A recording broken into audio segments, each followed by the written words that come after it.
દિલ્હીમાં વરસાદનો કહેર, કાલકાજીમાં વૃક્ષ પડતા પિતાનું મૃત્યુ, પુત્રી ગંભીર રીતે ઘાયલ. દક્ષિણ પૂર્વ દિલ્હીના કાલકાજી વિસ્તારમાં ગુરુવારે સવારે થયેલ ભારે વરસાદ દરમિયાન એક મોટરસાયકલ પર વિશાળ વૃક્ષ ધરાશય થતા એક કરુણ દુર્ઘટના સર્જાઈ.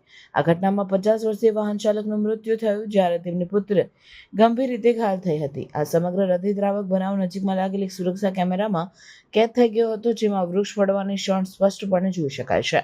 પ્રાપ્ત માહિતી અનુસાર આ દુર્ઘટના કાલકાજીના પારસ ચોક નજીક બની હતી, જ્યારે 50 વર્ષીય સુધીર કુમાર તેમની 22 વર્ષીય પુત્રી પ્રિયા સાથે મોટરસાયકલ પર પસાર થઈ રહ્યા હતા.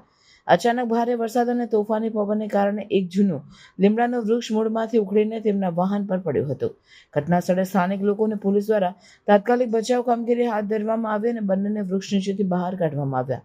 પિતા પુત્રી બંનેને ગંભીર ઇજાઓ સાથે નજીકની હોસ્પિટલમાં ખસેડવામાં આવ્યા, જ્યાં સારવાર દરમિયાન સુધીર કુમારનું મૃત્યુ થયું હતું, જ્યારે તેમની પુત્રીની સારવાર ચાલી રહી છે. આ દુર્ઘટનાને કારણે એક પાર્ક કરેલી મોટર કારને પણ નુકસાન થયું હતું.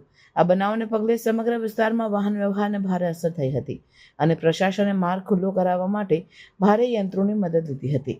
ઉલ્લેખનીય છે કે દિલ્હીમાં થયેલા ભારે વરસાદના કારણે અન્ય વિસ્તારોમાં પણ વૃક્ષો પડવાની અને જળબંબાકારની સ્થિતિ સર્જાઈ હતી.